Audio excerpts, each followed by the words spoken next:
I now give the floor to the representative of Oman to introduce the statement of the Minister.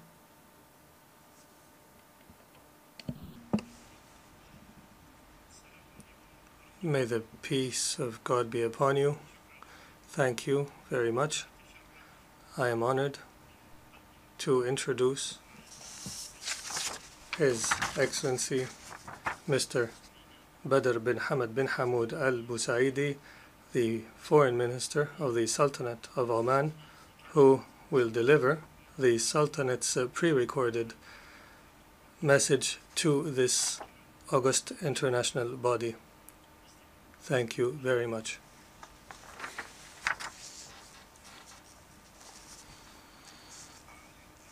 Excellency President Abdullah Shahid, at the outset, it gives us pleasure to begin by congratulating you and your friendly country, the Republic of Maldives, on your election as President of the 76th session of the United Nations General Assembly. We are confident that you are capable of conducting the work of this session with much wisdom and skill. We also would like to express our thanks and appreciation to your predecessor, His Excellency Volkan Bozkır of the Friendly Republic of Turkey, for his efforts while presiding over the previous session.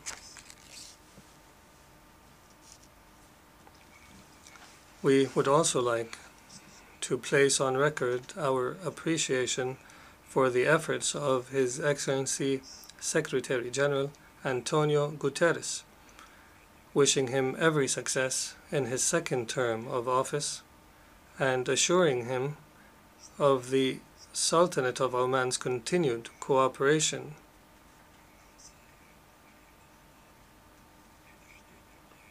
as well as cooperation with other member states to achieve the noble aims of the United Nations, the foremost of which is the maintenance of international peace and security. Mr. President, crises and challenges represent opportunities for countries to test their readiness and to enhance their capabilities. Despite the great challenges and changes inflicted by the novel coronavirus pandemic, COVID-19, on our daily lives,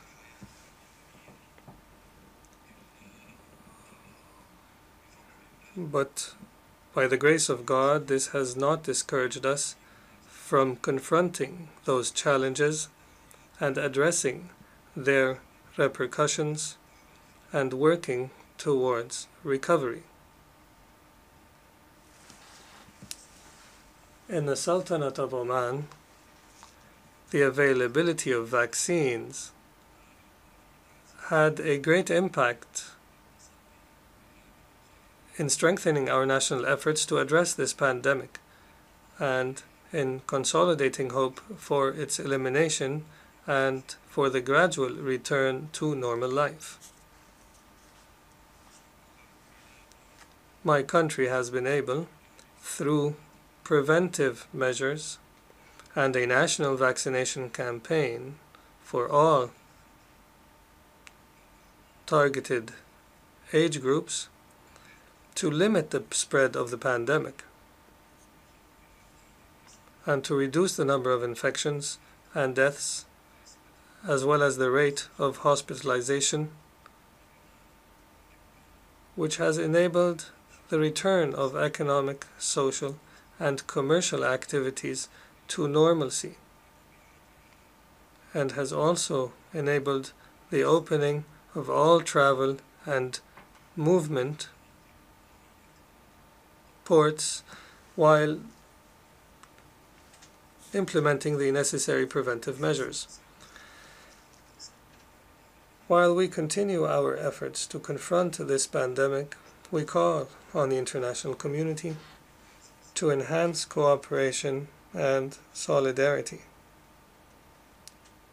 We appeal vaccine producing and donor nations to do their utmost in order to ensure a fair distribution for all countries and individuals, in particular in less developed regions that suffer from limited facilities and medical capabilities, which would bring about international cooperation and societal solidarity and ensure a decent life for human beings across the globe. Bearing this in mind, we seize this opportunity to salute those in charge of health systems, especially in the first line of defense in all countries of the world, and international organizations for the enormous efforts and sacrifices that they are making for the sake of all mankind.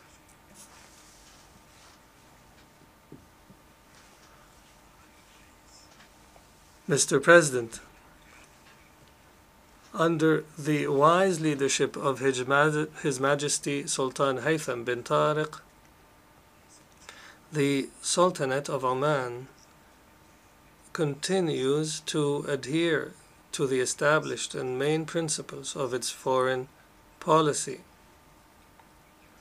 Our foreign policy is embodied in good neighborliness, non-interference in the internal affairs of others, respect for international laws and norms, and we seek to enhance cooperation among states and opportunities for dialogue. We firmly believe that resolving differences in the spirit of reconciliation and tolerance is a civilized conduct that leads to better and more lasting results than can be achieved through conflict.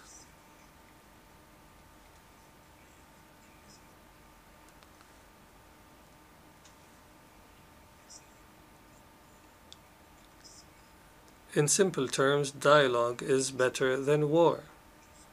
We in the Sultanate of Oman are part of this interconnected world.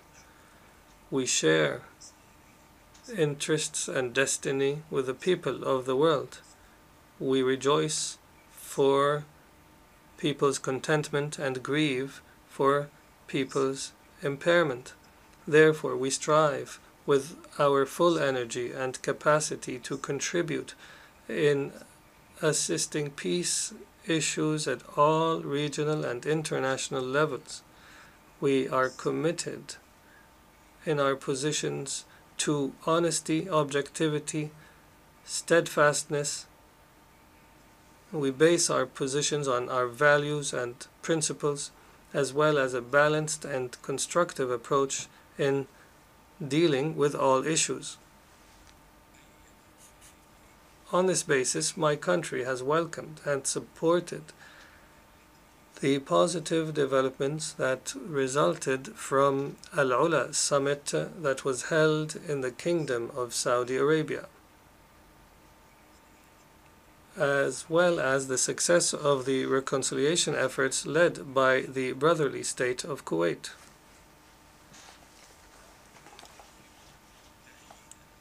We also affirm our support for the just Palestinian cause and the demands of the Palestinian people for independence and the establishment of their state with East Jerusalem as its capital, in accordance with international law, Security Council resolutions, and the Arab Peace Initiative.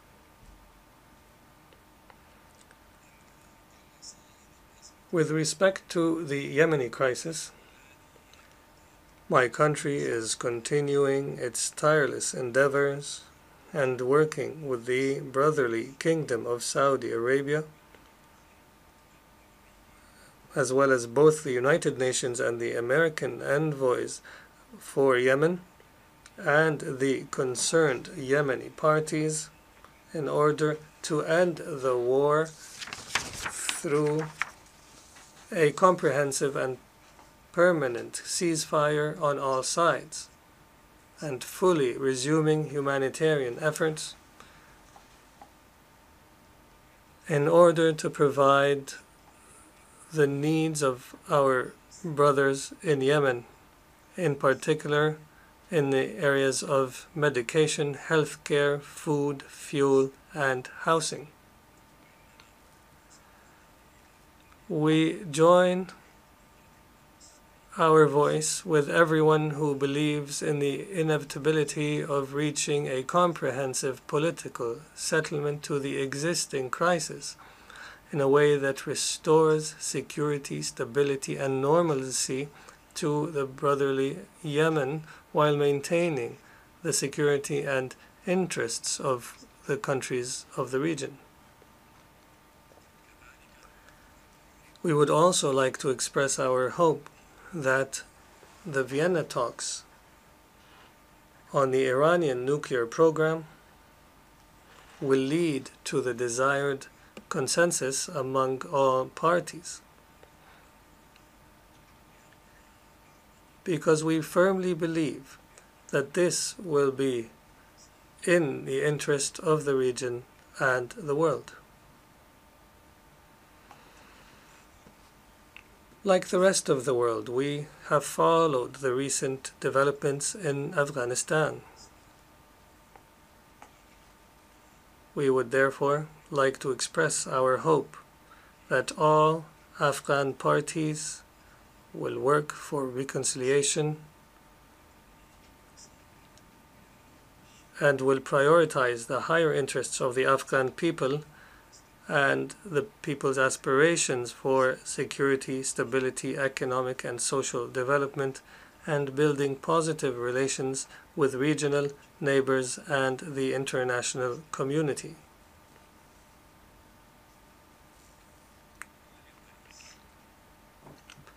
Mr. President, my country condemns terrorism in all its forms and manifestations.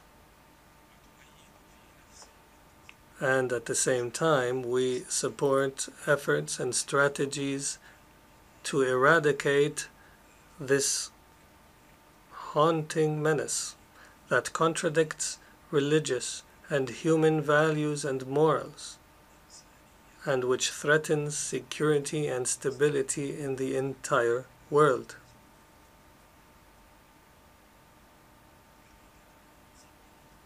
In addition, the Sultanate of Oman calls for an end to threats to international maritime trade and for full compliance with treaties, agreements, and international law to ensure freedom of maritime navigation in a manner that secures the flow of trade among countries and enhances economic growth opportunities.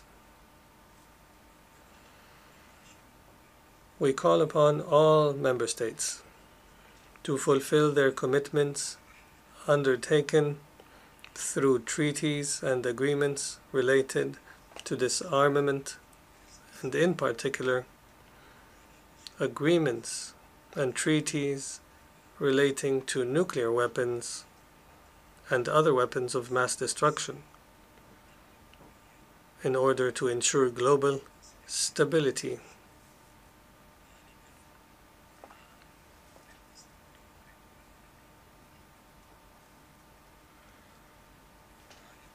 Mr. President, my country has sought to translate its international commitment in achieving the United Nations Sustainable Development Goals 2030 by integrating its 3 economic and social pillars and the 17 SDGs into the Sultanate's strategies and development plans.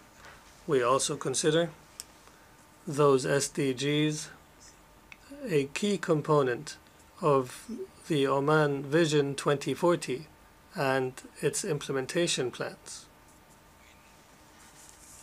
We are fully aware that the road to sustainable development is still long and bumpy, and that achieving the commitments we made depends on our ability to face the challenges. This requires joint international and regional cooperation. In this context, we recognize that a renewed commitment to social justice represents the real basis for action at the national and international policy levels.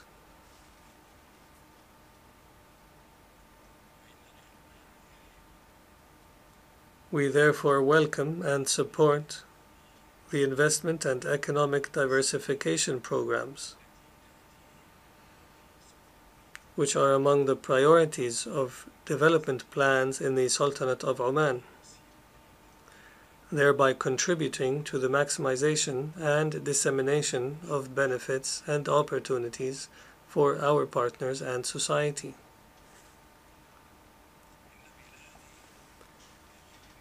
Like other countries of the world, my country pays great attention to the risks of climate change that affect the ecological and agricultural systems as well as economic infrastructure.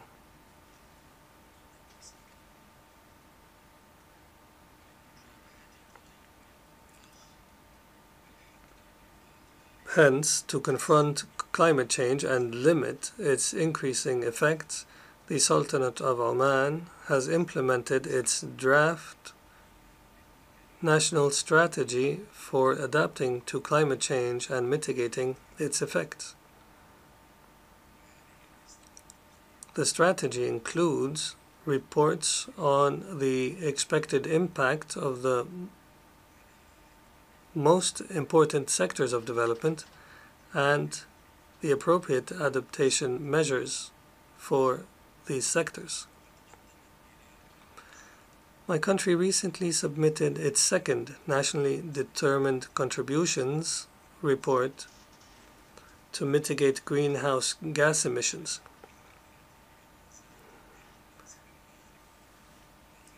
As part of our commitment to the United Nations Framework Convention on Climate Change.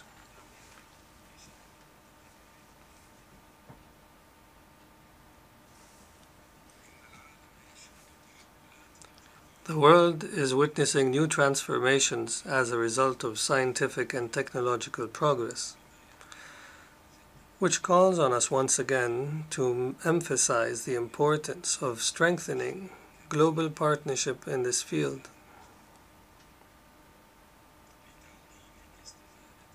Global partnerships are necessary to maximize the use of advanced technologies and to keep pace with them as part of the Sustainable Development Goals, and to face contemporary challenges, most important of which are those that threaten the climate. Mr. President, there is no doubt that women have a great role alongside men in building a social fabric that ensures the sound education of young people.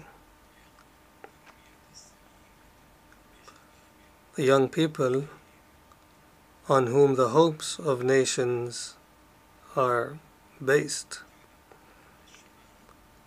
As you may know, the youth are the hope of the present and the pillar of the future upon which countries depend to achieve development. Therefore, it was necessary for governments to place among their priorities the attention to youth and to provide everything that would advance their capacities. I affirm my country's commitment to empowering women and youth to acquire all the capacities and knowledge required to actively participate in the process of construction, development, creativity, and prosperity. In conclusion, Mr. President, we have urgent issues facing the international community that must be addressed through international cooperation in order to reach the aspirations of humanity in terms of stability, harmony, and prosperity. Hence, we believe that consolidating the real concept of partnership and common destiny among all peoples and societies is the best way to realize those hopes and to maximize the prestigious position that the United Nations yearns for achieving and sustaining. Thank you for your kind attention, and peace be upon you.